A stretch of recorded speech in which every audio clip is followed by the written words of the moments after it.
Hello there. So today I'm going to talk to you a little bit about flow states. I've recently done a podcast and released that on the Mindset Mission podcast platform, talking a little bit about flow states, and I've put some posts up on my social media as well. But I wanted to talk about it a little bit more in depth for YouTube. So first of all, what is a flow state? You may or may not be familiar with the concept of a flow state. I was probably introduced to this a number of years ago, but it's only recently that I've been delving into it a little bit more and trying to use that to increase my performance and enhance my performance. It's also more recently that I've actually started to recognize when I'm in a flow state, and then also how to replicate that and get myself into those flow states more often in order to increase my performance in whatever field I'm looking to use it in. So one particular field that I've recognized that I use it in is when I'm cleaning, okay? If I'm cleaning the house, cleaning the car, doing the dishes, all of that kind of stuff, it's a very therapeutic activity for me, because once I've done it and things are clean, I feel a lot more calm, a lot more clear mentally. I'm able to focus on things more, but also I can completely immerse myself within the activity, and hours can pass by and I don't I don't know where that time has gone. So that is essentially what being in a flow state feels like, okay? One of the key attributes, which we'll get onto in a second, okay, and how you can know when you're in a flow state, is about the time and how time passes differently, okay? But the reason I'm doing this video and how I've come onto this is I'm currently listening to an audiobook called The Rise of Superman. Now, that's by a guy called Steven Kotler. He delves into the science and some of the research and things surrounding flow and what that research says about, the different sort of extreme sports athletes, how they get into states of flow, also what the benefits are of flow, and goes into that kind of stuff. Now, I'm not going to bore you with the science, and I'm probably not going to do it justice. However, the audiobook Rise of Superman, or the actual book form, highly recommend looking into it. What he does talk about is like extreme sports athletes, like surfers, rock climbers, parachute people, whatever you want to call them, squirrel jumping, all of those different extreme sports where your life is literally on the line. Now, danger is one particular way in which to get yourself into a state of flow. Obviously, that isn't going to be applicable for everybody. It's also not going to be everyone's cup of tea, really, to put yourself in dangerous situations to try and get into that state of flow. And we're not all extreme sports athletes, okay, but we can learn some lessons from individuals like that. So there's a quote by the author of the book Flow State, okay? It was not a quote, it's more of a little anecdote, if you like. I'm not going to try and say his name because it's like a Russian name, so I'm not going to do that any justice, but he says, the best moments in our lives are not the passive, receptive, relaxing times. The best moments usually occur if a person's body or mind is stretched to its limits in a voluntary effort to accomplish something difficult and worthwhile. Now, when I first read that, it did sit with me a little bit, because I started reflecting on all of the times in my life where I've experienced a sense of happiness and feeling like I'm progressing forward and moving in the right direction. And a lot of the time it is actually when I've been completely immersed and engaged in a particular activity, whether that's been for fun, like surfing or paddleboarding, things like that, or running is a big one for me. When I've done ultra marathons in the past, the state that I get into mentally, where I'm just pushing forward and feeling like it's a bit of a challenge because I want to try and get a good time, or want to try and finish the particular run that I'm on.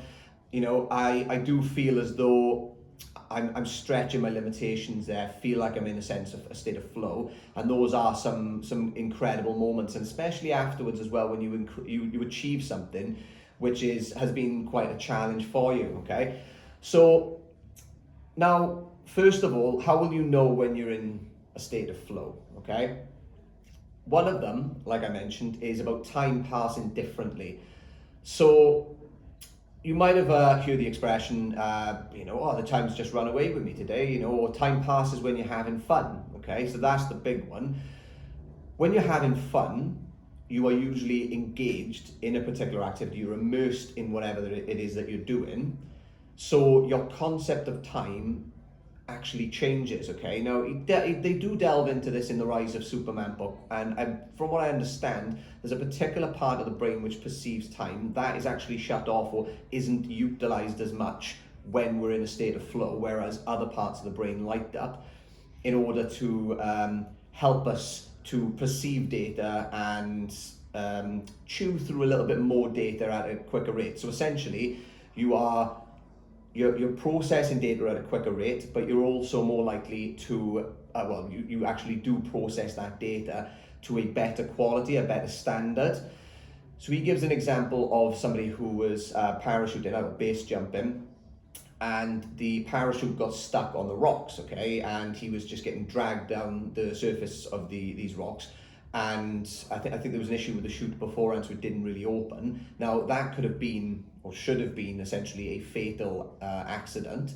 However, even though he had maybe 10-20 seconds, he talks about how all of the different thoughts that he had at that time were, he was able to think about what he needed to do in that moment, and time seemed to slow down enough for him to process that information and make those right choices in order to save his life, okay? So now that is under a stressful and a dangerous situation, but he was also quite knowledgeable about that particular sport that he was engaging in. Whereas if somebody who wasn't as knowledgeable tried doing it, they may not have the skills, the expertise, and the data bank of information, essentially, that, you know, from previous jumps, in order to utilize and actually deal with that in an appropriate way. But going back to the point, time passes differently. So it's that's one way to recognize when you're in a state of flow. Second point is, you're not thinking about yourself. You're not thinking about what you've got to do later. You're not thinking about, like, maybe anxiety or different things that you might have going on. You are completely immersed in that activity, and everything else just fades away, essentially. You're just lost in that moment. So it's a really, really peaceful state of mind, but it also increases your level of performance as well. You're not interrupted by sort of menial thoughts about, oh, what have I got to do later on? You know, I've got to take my car to get cleaned, or I've got to do this, that, and whatever. I'm not talking about I've got to pick the kids up from school, because that is more of a, it's not, you don't want to leave the kids at school, you know, we're sitting outside the school. I don't think that's, on the curb, I don't think that's a wise thing to do. But the menial tasks that would otherwise distract us and consume some of our brain power, you're not as easily interrupted and distracted by those thoughts when you're in a state of flow. You're also, fourth point, you're active within the work that you're doing. And what I mean by that is every behavior or individual task you do is both intentional and deliberate to actually achieve what it is that you're looking at doing. And the last point on how to know if you're in a state of flow is you'll seem to work effortlessly. You'll seem to work effortlessly, and things will just be going like that, and you'll just be doing tasks one after another, and it won't feel like work, it won't feel like a chore, or it might present a bit of a challenge, but you'll know how to put the processes in place to navigate that challenge and produce the outcome you want, okay? So it just, again, it flows like a river, rather than if you were trying to, you know, swim against the current, for example. So that brings me on to the main point of this video. How do we get into a flow state? Okay. Actually, before we get into that, I'll talk about just the benefits of it. So, I mean, why are we doing this in the first place? Why do we want to get into a state of flow? Okay. I've said about how we can get into it, or how we know that we get it when we're in an actual state of flow. But the benefits is increased performance, whether that's physical, mental, or both.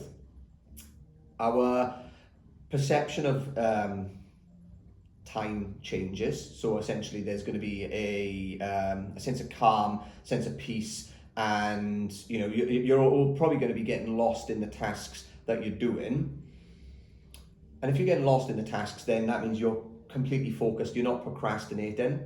So you're able to perform your duty and perform your job to a higher standard, okay? That's one other aspect of it. And in particular with extreme sports athletes, they have pushed the boundaries of human performance and human potential when they've been in a state of flow. Okay, so if you are somebody who's looking at running ultra marathons or breaking world records, or if you're looking at getting to the top level of your sport, if you can use these particular tools in order to get into a flow state, you're going to reap the actual rewards of being at the top of your game, whether that's in work or sport or just at the hobbies and things that you take interest in.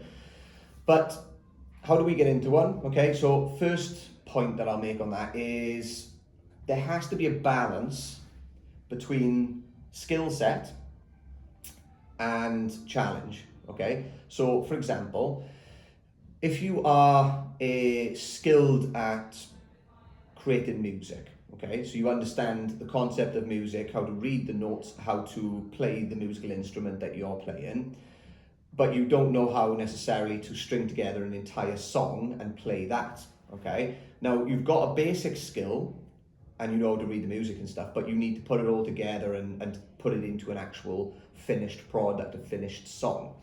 So that could be a bit of a challenge for most people, okay? But it would still be a challenge for musicians, unless they're a complete expert. So if you can try and balance that, so it's challenging enough that it requires your focus, but you're also skilled enough in it that you know what processes to put in place and what to do, then that should be a good condition in order to reach a state of flow, okay? Now the second point, which is similar to the first, is try and stretch your skills slightly, okay? So what I mean by that is it will help you focus on the task more because you're stretching, your skills. So it could be, for example, a graphic designer who's working on a particular project, and it could be using a new type of software for that project, which they've maybe not used before. So they're becoming familiar with that software whilst also doing something that they have a skill in. So it's stretching them enough in order to cause them to focus a little bit more, which can be a good condition again for getting into a state of flow. Point number 3, establish clear goals, okay? There is a second part to this, but essentially if you establish clear goals, okay, you're giving yourself a trajectory, you're giving yourself something to aim towards. So what that could be is finish writing a poem or finish writing a book, okay? So that's the end goal. That's the thing that you're aiming towards. Now, what I will say in the next point, okay, so that's number 4, is focus on the process and do something that you like, something that you enjoy, okay? And if you focus on the process of it, not just the outcome and not just the end goal, that is a much better condition for flow, okay? So you've got to try and balance the both by setting the goal but then falling in love with the process and not being too hung up on the fact that, or not hung up, but not too driven by that end outcome. Just enjoy the process irregardless of the outcome, okay? So number 5, reduce and limit the amount of distractions that you've got, okay? If there are people around you that are likely to cause you a distraction, if there's, you've got your phone next to you and that's likely to cause you distraction, or any number of different things that gets in the way. Emails can be a big one for a lot of people. Try and limit the amount of distractions that you can. And what you can also do as well to stop your mind wandering is utilize things like meditation, doing it 10 minutes in the morning or 10 minutes in the evening, or just before you actually want to get into a state of flow, doing that little meditation. Journaling as well in the morning or the evening, whenever it feels relevant, just to kind of get all of those thoughts out onto paper so that you're clearing your mind, clearing distractions and things that, the menial thoughts that you might get on a given day. Like I said earlier, what about things like we feel like you need to do? So it just limits all of that kind of stuff and allows you to clear your mind ready so that you're a little bit more prepared for getting into a state of flow, and you're not actually so likely to get distracted by things. Again, external distractions, it's just trying to manage that and make sure that there are going to be less in the environment you're in. So, number 6, don't force it. As with anything else, I think the more you chase something, it's a bit of a paradox really, the more you chase something, the further away it gets. We know that with money, we know that with relationships. It's the same with this as well. if you're trying to relax, you're not really relaxing. Same with flow. If you're trying to get into a flow state, you're probably not going to be flowing, because you're pushing it. You've got to let it come naturally, but you can put those conditions in place and put yourself in that environment which is most likely to foster that particular state of mind that you're aiming for. So the next point, number 7 even, stay hydrated. It probably sounds a little bit counterintuitive or a little bit, obvious. Not counterintuitive, obvious, that's the one I was looking for. But if we are 1% dehydrated, okay, which is when your mouth is just feels like you need to take a drop of water, okay, so that's generally about 1% dehydrated. Now, you can exhibit feelings of anxiety. You can also feel nauseous or distracted, more likely to procrastinate, and any number of different things if you're just 1% dehydrated. Okay, so if you're trying to get into a flow state, but your physiological needs are not quite met, it's going to be a little bit more challenging to get into that state of flow. So make sure that you're drinking adequate levels of water, specifically water, or squash as an alternative. And the next point on that kind of ties in with it as well, is strategically use caffeine. Okay, so don't overdose on caffeine and then not drink any water. But if you want to get into a state of flow, let's say between 5 and 7 p.m, which is maybe where you work best, use caffeine maybe 2 or 3 o'clock in the afternoon, for example, so slightly beforehand, around 200 milligrams. The recommended daily dosage is around 230, 240 for average adults.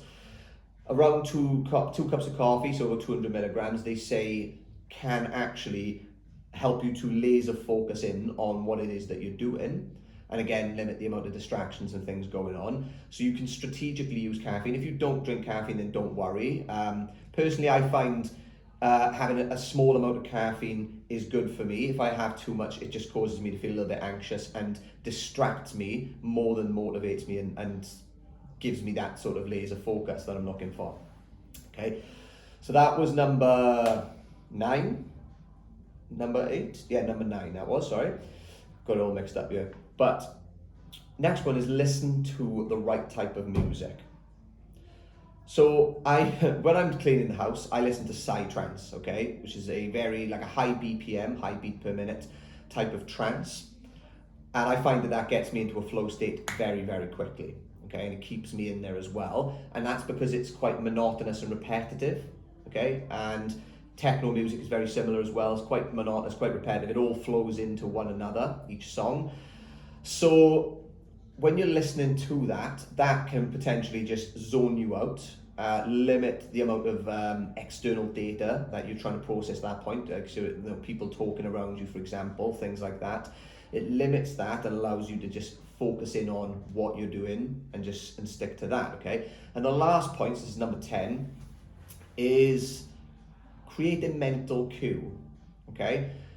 Now, what I mean by a mental cue is something that you're going to do every single time that you want to get into a state of flow, and potentially the same time of day as well. So for example, if you want to get into a state of flow as soon as you start work at 9 o'clock, whatever time it is, about 8:30 in the morning, what your sort of mental cue could be is sitting down with a cup of tea or a cup of coffee, taking a sip, or drinking the entire thing, and then maybe doing a couple of breaths, so or saying a mantra, could be another one, so an affirmation, say I'm gonna smash the day, I'm gonna smash today, I'm gonna smash today, whatever feels right for you. Create that mantra, create that affirmation, or that particular breathwork process, so even if it's just doing 5 of those, and then use that every single time as your mental cue in order to get into a state of flow, okay? So loads of different little tactics there. Hope this has been quite useful and beneficial. I'd love to hear back from you, so if you've got any questions or any comments, please drop them into the comment section below. Love to hear from you.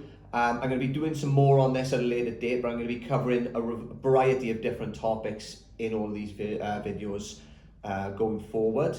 So other than that, thank you very much for listening. Have a good day.